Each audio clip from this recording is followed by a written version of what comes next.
Hi students, ഇന്ന് നമ്മൾ പഠിക്കാൻ പോകുന്നത് 10ാം ക്ലാസ്സിലെ രണ്ടാമത്തെ ചാപ്റ്ററായ സർക്കിൾസ് ആൻഡ് ആംഗിൾസ് അഥവാ വൃത്തങ്ങളും കോണുകളും എന്ന അധ്യായത്തിലെ 5ാമത്തെ ഭാഗമാണ്. അതായത് പേജ് നമ്പർ 46-ലെ 4ാമത്തെ ചോദ്യവും 47-ലെ 5ഉം 6ഉം ചോദ്യങ്ങളാണ് നമ്മൾ ഈ വീഡിയോയിൽ ഡിസ്കസ് ചെയ്യുന്നത്. ആദ്യം നമുക്ക് 4ാമത്തെ ചോദ്യം നോക്കാം. ചോദ്യം ഇതാണ്: ചിത്രത്തിൽ ഒരു വര വ്യാസമായി വലിയ അർദ്ധവൃത്തവും വരയുടെ പകുതി വ്യാസമായി ചെറിയ അർദ്ധവൃത്തവും വരച്ചിരിക്കുന്നു. ഇവ കൂട്ടിമുട്ടുന്ന ബിന്ദുവും വലിയ അർദ്ധവൃത്തത്തിലെ ഏത് ബിന്ദുവും യോജിപ്പിക്കുന്ന വരയെ ചെറിയ അർദ്ധവൃത്തം സമഭാഗം ചെയ്യുന്നു എന്ന് തെളിയിക്കാം. അതായത് in the picture A semi circle is drawn with a line as diameter and a smaller semicircle with half this line as diameter. Prove that a line joining the point where the semicircles meet to any point on the larger semicircle is bisected by the smaller semicircle. ഇവിടെ figure തന്നിട്ടുണ്ട് അല്ലേ? ഇവിടെ ഒരു വലിയ semi സർക്കിളും ഉണ്ട്, ഒരു ചെറിയ semi സർക്കിളും ഉണ്ട്. ഇത് രണ്ടും കൂടെ ചേരുന്ന പോയിന്റാണ് ഇവിടെ ഈ കാണുന്നത്. അതിൽ നിന്ന് വലിയ സെമി സർക്കിളിലേക്ക് ഒരു ഗ്രീൻ കളറിൽ ഒരു ലൈൻ വരച്ചിട്ടുണ്ട്. ആ ലൈനിന് ചെറിയ സെമി സർക്കിൾ ബൈസെക്ട് ചെയ്യുന്നു കാണിക്കണം. ബൈസെക്ട് ചെയ്യുന്നതെന്ന് പറഞ്ഞാൽ കറക്റ്റ് മിഡ് പോയിന്റിൽ കൂടെ, ആ ഗ്രീൻ കളർ ലൈനിൻ്റെ മിഡ് പോയിന്റിൽ കൂടെയാണ് ചെറിയ സെമി സർക്കിൾ കടന്നു പോകുന്നത് എന്ന് കണ്ടുപിടിക്കണം. പിന്നെ പറഞ്ഞിരിക്കുന്നത് എന്താണ്? ഈ വലിയ സെമി സർക്കിളിൻ്റെ ഡയമീറ്ററിൻ്റെ പകുതിയാണ് ചെറിയ സെമി സർക്കിളിൻ്റെ ഡയമീറ്റർ. ചോദ്യം മനസ്സിലായോ? ഇവിടെ 2 അർദ്ധവൃത്തങ്ങൾ തന്നിട്ടുണ്ട്. വലിയ അർദ്ധവൃത്തവും ചെറിയ അർദ്ധവൃത്തവും ചേരുന്ന പോയിന്റാണ് ഇത്. ആ ബിന്ദുവിൽ നിന്ന് വലിയ അർദ്ധവൃത്തത്തിലേക്ക് പച്ച കളറിൽ ഒരു വര വരച്ചിട്ടുണ്ട്. ആ വരയെ ചെറിയ അർദ്ധവൃത്തം സമഭാഗം ചെയ്യുന്നു കണ്ടുപിടിക്കണം, തെളിയിക്കണം. അതായത് ആ പച്ച കളർ വരയുടെ മധ്യബിന്ദുവിൽ കൂടെയാണ് ചെറിയ അർദ്ധവൃത്തം കടന്നു പോകുന്നത് എന്ന് കണ്ടുപിടിക്കണം. പിന്നെ തന്നിരിക്കുന്ന എന്താണ്? വലിയ അർദ്ധവൃത്തത്തിൻ്റെ വ്യാസത്തിൻ്റെ പകുതിയാണ് ചെറിയ അർദ്ധവൃത്തത്തിൻ്റെ വ്യാസം. നമുക്ക് സെമി സർക്കിൾ എന്ന് പറയുമ്പോഴേ ആദ്യം നമ്മുടെ മൈൻഡിലേക്ക് വരേണ്ടത് angle in a semicircle 90 degree ആണ്. അർദ്ധവൃത്തം എന്ന് പറയുമ്പോൾ ആദ്യം നമ്മൾ ഓർക്കേണ്ടത് അർദ്ധവൃത്തത്തിലെ കോണിൻ്റെ അളവ് 90 ഡിഗ്രി ആണെന്ന്. അപ്പം നമുക്കതൊന്ന് മാർക്ക് ചെയ്യാം. ഇതാണല്ലോ 90 ഡിഗ്രി. ഇതും ഒരു അർദ്ധവൃത്തമാണ്, ഒരു സെമി സർക്കിളാണ്. അവിടെയും ആംഗിള് 90 ഡിഗ്രി തന്നെയാണ്. ക്ലിയർ ആയല്ലോ? ഇനി നമുക്ക് ഈ വലിയ സെമി സർക്കിളിൻ്റെ സെൻറ്ററിനെ നമുക്ക് ഓന്ന് മാർക്ക് ചെയ്യാം. ഓക്കെ, അത് ചെറിയ സെമി സർക്കിൾ വന്ന് മീറ്റ് ചെയ്യുന്നത് ആ ഓയിലേക്കാണ്. അപ്പം നമുക്ക് ഈ പോയിന്റിനെ എ എന്നും ഈ പോയിന്റിനെ ബി, ഇതിനെ സി, ഇത് ഡി എന്നും എടുക്കാം. അപ്പം നമുക്ക് പ്രൂവ് ചെയ്യേണ്ടത് എന്താണ്? Prove that AB equal to BC എന്നാണ് നമുക്ക് പ്രൂവ് ചെയ്യേണ്ടത്. ഇനി ഇവിടെ നമുക്ക് 2 ട്രയാങ്കിൾസ് കിട്ടിയിട്ടുണ്ട്, 2 ത്രികോണങ്ങൾ കിട്ടിയിട്ടുണ്ട്. ഏതൊക്കെയാണ്? ട്രയാങ്കിൾ ABO, ഈ ചെറിയ ട്രയാങ്കിൾ ABO. രണ്ടാമത്തതോ triangle ACD, triangle ACD.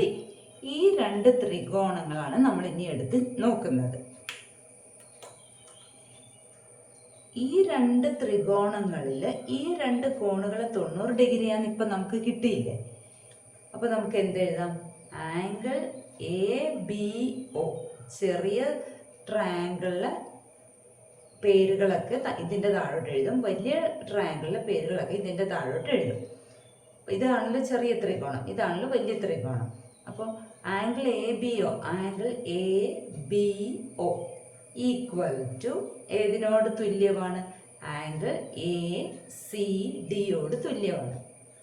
Angle ACDയോട് തുല്യമാണ്. രണ്ടും 90 ഡിഗ്രിയാണ്. ഇനി നമുക്കറിയാം ഈ രണ്ട് ത്രികോണത്തിലെയും കോമൺ ആയിട്ടുള്ള പൊതുവായിട്ട് വരുന്ന കോണാണല്ലോ ഈ എ, അല്ലെ? രണ്ടിലും ഉണ്ട് എ. അപ്പോൾ angle B A O equal to angle C A D. അപ്പോൾ ഇത് കോമൺ ആണ്, പൊതുവായത്. ഇവിടെ ഇത് 90 ഡിഗ്രി. ഇനി നമുക്കറിയാവുന്ന ഒരു കാര്യം കൂടെ ഉണ്ട്. ഈ രണ്ട് കോണുകൾ തുല്യമാണെങ്കിൽ, ആദ്യത്തെ ഒരു പെയർ ഇത്, രണ്ടാമത്തെ ഒരു പെയർ ഇത്, രണ്ട് ത്രികോണങ്ങളിലെ രണ്ട് കോണുകളാണ് തുല്യമാണെന്ന് കിട്ടി. അപ്പോൾ മൂന്നാമത്തെ കോണുകളും തുല്യമായിരിക്കുമല്ലോ. അപ്പോൾ എന്തെഴുതാം? Angle A O B equal to angle A D C എന്ന് എഴുതാമല്ലോ, അല്ലേ? ഈ രണ്ട് ത്രികോണങ്ങളിൽ ആദ്യത്തെ കോണ് 90 ഡിഗ്രിയാണ്, 90 ഡിഗ്രിയാണ്. സെമി സർക്കിൾ ആയതുകൊണ്ട് angle in a semicircle 90 ഡിഗ്രിയാണ്. ആംഗിൾ എ എന്ന് പറയുന്നത് കോമൺ ആണ്, പൊതുവായിട്ടുള്ളതാണ്. അപ്പോൾ മൂന്നാമത്തെ ആംഗിളും ഈക്വൽ ആയിരിക്കും. അപ്പോൾ ഈ രണ്ട് ട്രയാംഗിൾ എന്തെഴുതാം? ഇവ രണ്ടും സിമിലർ ആണ്, അല്ലെങ്കിൽ സദൃശ്യ ത്രികോണങ്ങളാണെന്ന് എഴുതാമല്ലോ. അപ്പോൾ ഇതിൽ നിന്ന് നമുക്ക് എന്തെഴുതാം? Triangle A B O and triangle ACD are similar triangles. ത്രികോണം ABOയും ത്രികോണം ACDയും സദൃശ ത്രികോണങ്ങളാണ്. ഇനി രണ്ട് ത്രികോണങ്ങൾ സദൃശ്യങ്ങളാണെങ്കിൽ, നമ്മൾ കഴിഞ്ഞ വർഷം പഠിച്ചതാ അല്ലെ, രണ്ട് ത്രികോണങ്ങൾ സദൃശ്യങ്ങളാണെങ്കിൽ അവയുടെ വശങ്ങളുടെ അംശബന്ധം തുല്യമായിരിക്കും. രണ്ട് ട്രയാങ്കിൾസ് സിമിലർ ആണെങ്കിൽ അവയുടെ സൈഡ്സിൻ്റെ റേഷ്യോ ഈക്വൽ ആയിരിക്കും. നമുക്ക് സൈഡ്സുമായിട്ട് ബന്ധപ്പെട്ട് എന്താണ് ഇവിടെ അറിയാവുന്നത്, വശവുമായിട്ട് ബന്ധപ്പെട്ട് എന്താണ് ഇവിടെ അറിയാവുന്നത്? ഈ ഒരു സൈഡിൻ്റെ കാര്യം മാത്രമേ നമുക്ക് അറിയത്തുള്ളൂ. എന്താ അവിടെ തന്നിരിക്കുന്നത്? O മിഡ് പോയിന്റ് ആണ്. എന്തുകൊണ്ടാണ്? ഇത് O എന്ന് പറയുന്നത് വലിയ സെമി സർക്കിളിൻ്റെ സെൻറ്ററാണ്. ആ സെൻറ്ററിൽ കൂടെയാണ് ചെറിയ സെമി സർക്കിൾ പോയിരിക്കുന്നത്, അല്ലേ? അപ്പോൾ എന്തെഴുതാം? ബട്ട് സെൻറ്റർ ആകുമ്പോൾ AO ബൈ AD എന്ത് വരും? AO is to AD equal to 1:2 ആണ് റേഷ്യോ. മനസ്സിലായോ? അത് AOയെ 1 സെൻറ്റിമീറ്റർ എടുത്താൽ AD അതിൻ്റെ ഇരട്ടി 2 സെൻറ്റിമീറ്റർ ആയിരിക്കും. AO അംശബന്ധം AD എന്ന് പറയുന്നത് 1:2 ആണ്. 1 അംശബന്ധം 2 ആണ്. അപ്പോൾ അതേ അംശബന്ധത്തിലെ മറ്റേ വശങ്ങളും കിടക്കത്തുള്ളൂ. അപ്പോൾ നമുക്ക് ഈ പച്ചവര എടുക്കാം. പച്ചവരയിൽ AB ഈസ് ടു AC നമ്മൾ എടുക്കുന്ന ഇവിടെ ഏത് രീതിയിലാണോ എടുക്കുന്നത് അതേ രീതിയിൽ തന്നെ വേണം. AO എന്ന് പറയുന്ന ചെറിയ സെമി സർക്കിളാണ്, അല്ലേ? AD എന്ന് പറയുന്ന വലിയ സെമി സർക്കിൾ. അപ്പോൾ ഇവിടെ ചെറിയ സെമി സർക്കിളിൽ വന്നിരിക്കുന്ന ABയും വലുതിൽ വന്നിരിക്കുന്ന ACയും. അപ്പോൾ AB ഈസ് ടു ACയും എത്ര തന്നെയായിരിക്കും? 1:2 തന്നെയായിരിക്കും. ഇത് എന്തിൻ്റെ പ്രോപ്പർട്ടിയാണ്? സിമിലർ ട്രയാങ്കിൾ അഥവാ സദൃശ്യ ത്രികോണത്തിൻ്റെ പ്രത്യേകതയാണ്. അപ്പോൾ AB ഈസ് ടു AC 1:2 ആകുമ്പോൾ B എന്തായി? B is the mid point. Therefore B is the mid point. B മധ്യബിന്ദുവാണ്.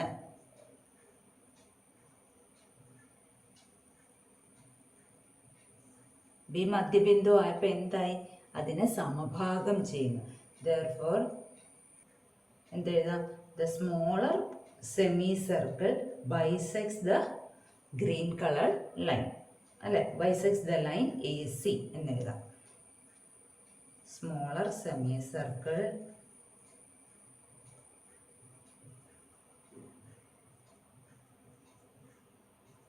Bisects AC.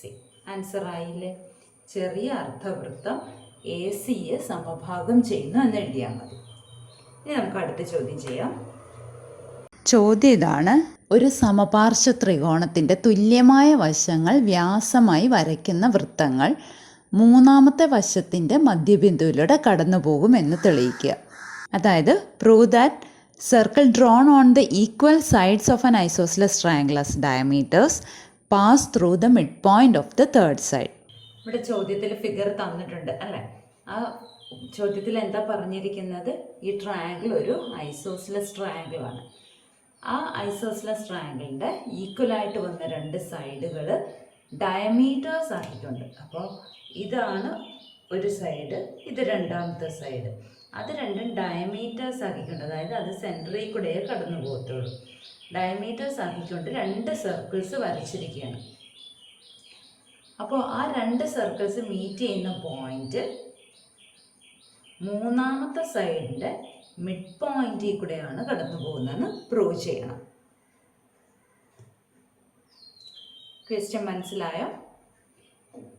ഈ പച്ച കളറിലെ ത്രികോണം ഒരു സമപാർശ്വ ത്രികോണമാണ്.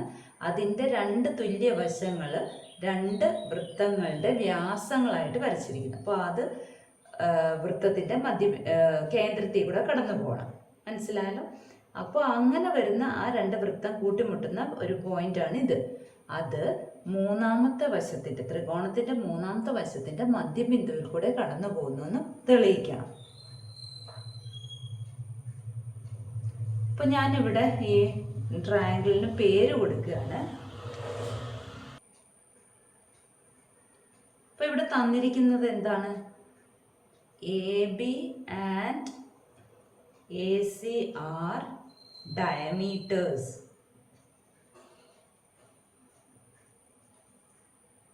ABയും ACയും വ്യാസങ്ങളാണ്. ഇപ്പം നമുക്ക് ഉടനെ നമ്മുടെ മൈൻഡിൽ വരേണ്ട ഒരു കാര്യമുണ്ട്. അതായത് വ്യാസമാകുമ്പോൾ ഇതെന്തായി? അർദ്ധവൃത്തമായി അഥവാ സെമി സർക്കിളായി. പിന്നെ നമുക്കറിയാവുന്ന എന്താണ്? Angle in a semicircle 90 degree ആണെന്നറിയാം. അർദ്ധവൃത്തത്തിലെ കോണിൻ്റെ അളവ് 90 ഡിഗ്രി ആണെന്നറിയാം. അപ്പം ഞാനിവിടെ ആ അർദ്ധവൃത്തത്തിലെ കോൺ വരയ്ക്കുകയാണ്. അപ്പം ഇത് 90 ഡിഗ്രിയാണ്, ഇതും 90 ഡിഗ്രിയാണ്. കണ്ടല്ലോ? അപ്പം ഈ ഒരു പോയിന്റിനെ ഞാൻ പേര് കൊടുക്കുന്നത് ഡി എന്ന് പേര് കൊടുക്കുകയാണ്. അപ്പം എന്തെഴുതാം? Angle ADB equal to angle ADC equal to 90 degree. Reason മനസ്സിലായല്ലോ? Angle in a semicircle 90 degree. അർദ്ധവൃത്തത്തിലെ കോണിൻ്റെ അളവ് 90 ഡിഗ്രിയാണ് ഇതിൻ്റെ കാരണം.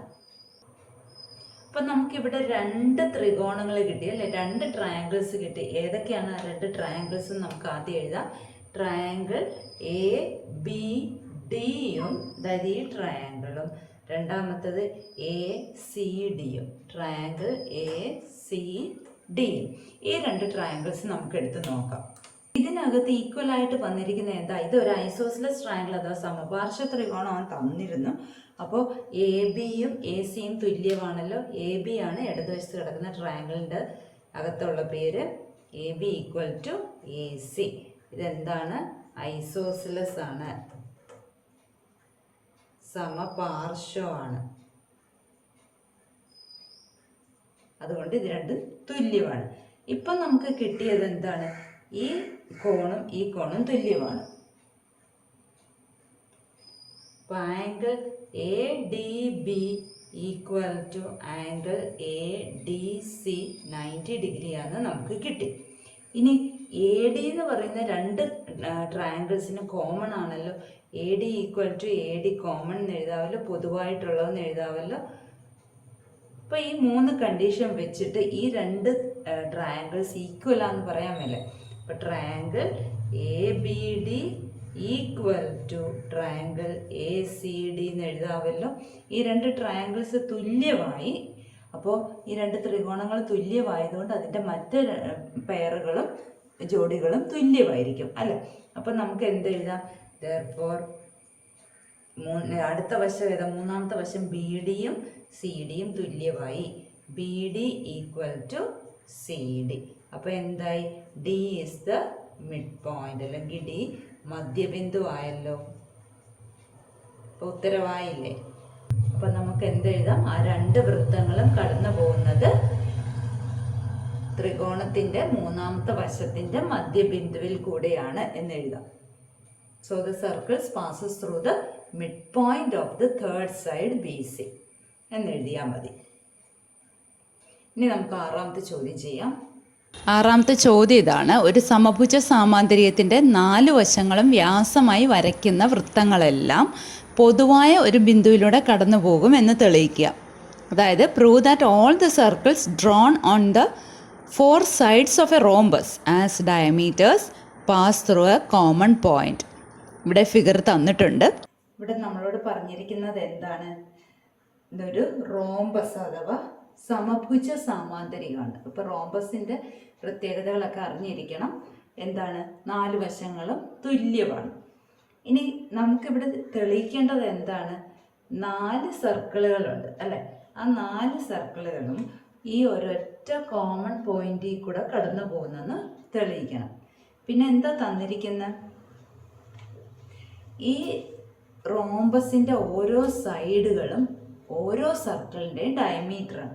അപ്പം ഞാൻ ഇവിടെ ഈ റോംബസിന് പേര് കൊടുക്കുകയാണ്.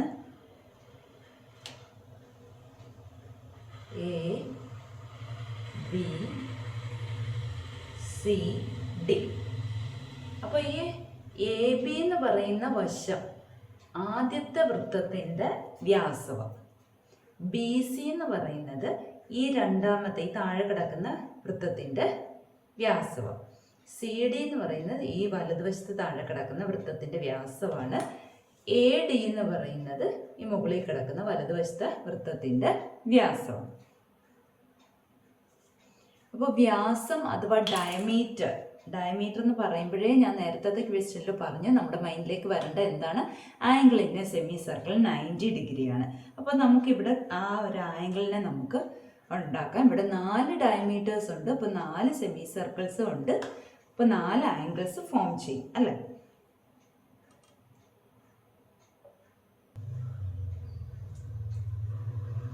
അപ്പം ഞാൻ ആ ആംഗിൾസും വരച്ചല്ലോ. അപ്പം നമുക്കറിയാം ഏതൊക്കെ ആംഗിൾസ് ആണ് 90 ഡിഗ്രി എന്നുള്ളത് അറിയാം അല്ലേ? ഇതൊരെണ്ണം 90, അതേപോലെ ഇപ്പുറത്തും ഇവിടെയും 4 ആംഗിൾസും 90 ഡിഗ്രിയാണ്.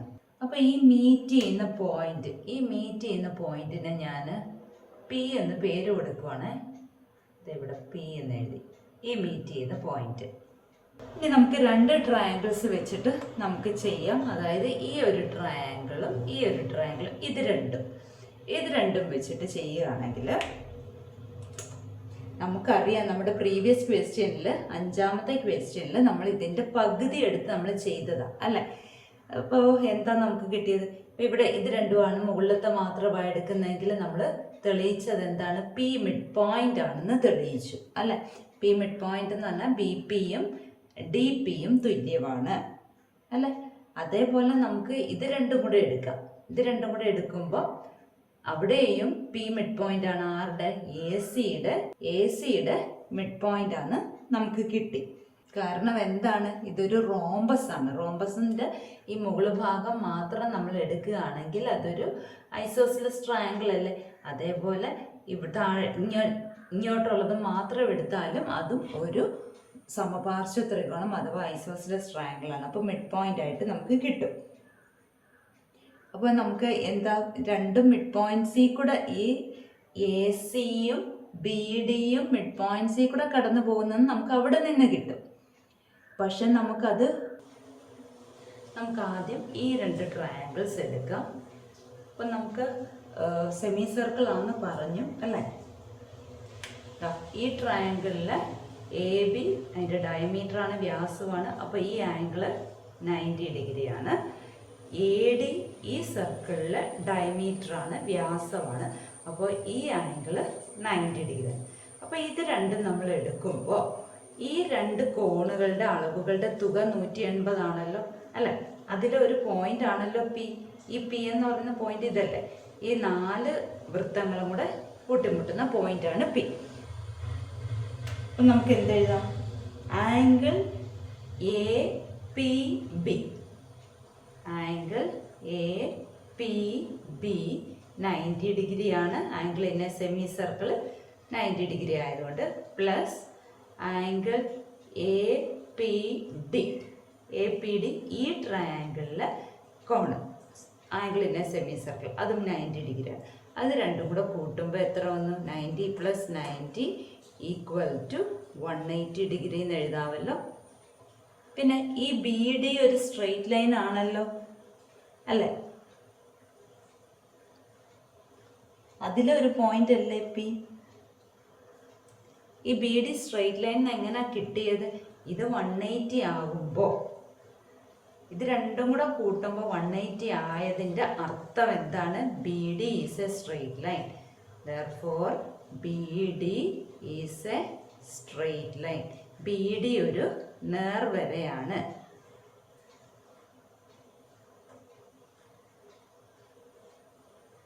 ഇനി ആ നേർവരയിലെ ഒരു പോയിന്റ് അല്ലേ പി? അപ്പോൾ അതും കൂടെ നമുക്ക് ഉൾപ്പെടുത്താമല്ലോ. And P is a point on it എഴുതാമല്ലോ. പി അതിലെ ഒരു ബിന്ദുവാണ് എഴുതാമല്ലോ. അപ്പം നമുക്ക് ഈ രണ്ട് ട്രയാങ്കിൾസ് വെച്ചിട്ടാണ് നമ്മൾ ചെയ്തത്.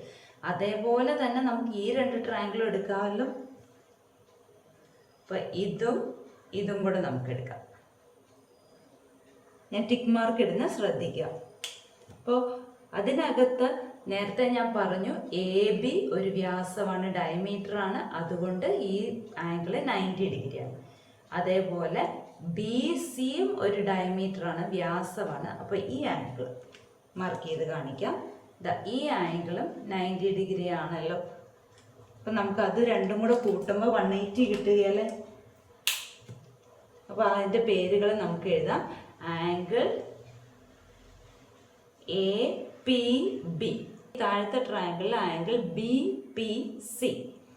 ആംഗിൾ ബി പി സി ഓരോന്നും 90 ആണ്. അപ്പോൾ 90 + 90 എന്ത് കിട്ടി? 180 ഡിഗ്രി എന്ന് കിട്ടിയല്ലോ. അതിൽ നിന്ന് നമുക്ക് എന്തെഴുതാം? ഈ രണ്ട് ട്രയാങ്കിൾ എടുത്ത്, അപ്പം അതിൽ എ സി ഒരു സ്ട്രെയിറ്റ് ലൈൻ ആണ്. 180 ഡിഗ്രി വരണമെങ്കിൽ അത് നേർവര ആകണം. Therefore AC is a straight line. AC ഒരു നേർവരയാണ്. And P is a point on it. ആ P എന്ന ബിന്ദു അതിനകത്ത് ആണ്. അപ്പം നമുക്ക് എന്ത് കിട്ടി? എ സിയും ബി ഡിയും ഈ പി എന്ന പോയിന്റിൽ കൂടെ കടന്നു പോകുന്നെന്ന് കിട്ടിയില്ലേ? അതായത് ഈ 4 സർക്കിളുകളും കൂട്ടിച്ചേരുന്ന പോയിന്റാണ് പി അല്ലേ? ആ പി കൂടെയല്ല കടന്നു പോകുന്നത്. പിന്നെ നമ്മൾ പ്രീവിയസ് ക്വസ്റ്റ്യൻ വെച്ചിട്ട് നമ്മൾ എന്താ പഠിച്ചത്? ഈ മുകളിലത്തെ 2 സർക്കിളുകൾ മാത്രം എടുക്കുക. അപ്പോൾ ഈ എ ബിയും എ ഡിയും തുല്യമാണ്. കാരണം എന്താ? ഇതൊരു സമഭുജ സാമാന്തരികമാണ്. ഇതൊരു റോംബസ് ആയതുകൊണ്ട് എ ബിയും എ ഡിയും തുല്യമാണ്. അപ്പോൾ ഈ മുകളിലത്തെ എ ബി ഡി ഒരു ഐസോസിലസ് ട്രയാങ്കിൾ അല്ലേ? ഒരു സമപാർശ്വ ത്രികോണമല്ലേ? ആ സമപാർശ്വ ത്രികോണത്തിൻ്റെ മൂന്നാമത്തെ വശമായ ബി ഡിയുടെ മധ്യബിന്ദുവിൽ കൂടിയേ കടന്നു പോകത്തുള്ളൂ ഈ 2 വൃത്തങ്ങളും. അത് നമ്മൾ കഴിഞ്ഞ പ്രോബ്ലത്തിൽ പഠിച്ചാണ്. അതേപോലെ തന്നെയാണ് ഇത് രണ്ടും എടുക്കുമ്പോഴും അത് തന്നെയല്ലേ. അപ്പോൾ അത് ഒരു സ്ട്രെയിറ്റ് ലൈനും കൂടെ ആയെന്ന് കിട്ടി നമുക്ക്. രണ്ടും കൂടെ കൂട്ടുമ്പോൾ ഒരു സ്ട്രെയിറ്റ് ലൈനും ആയി. പി എന്ന പോയിന്റ് അതിൽ കൂടെ അതിലുണ്ട് തന്നെ. അപ്പോൾ എന്തെഴുതാം? ഈ 4 സർക്കിൾസും ഈ പി എന്ന പോയിന്റിൽ കൂടെയാണ് കടന്നു പോകുന്നതെന്ന് കിട്ടിയില്ലേ? The 4 circles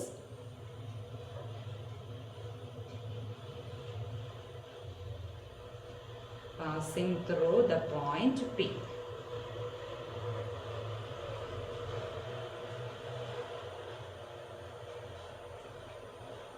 ഈ 4 വൃത്തങ്ങളും പി എന്ന ബിന്ദുവിൽ കൂടി കടന്നു പോകുന്നു എന്ന് എഴുതാം. ഇനി നമുക്ക് അടുത്ത വീഡിയോയിൽ 7ാമത്തെ 8ാമത്തെ ചോദ്യങ്ങൾ ചെയ്യാം.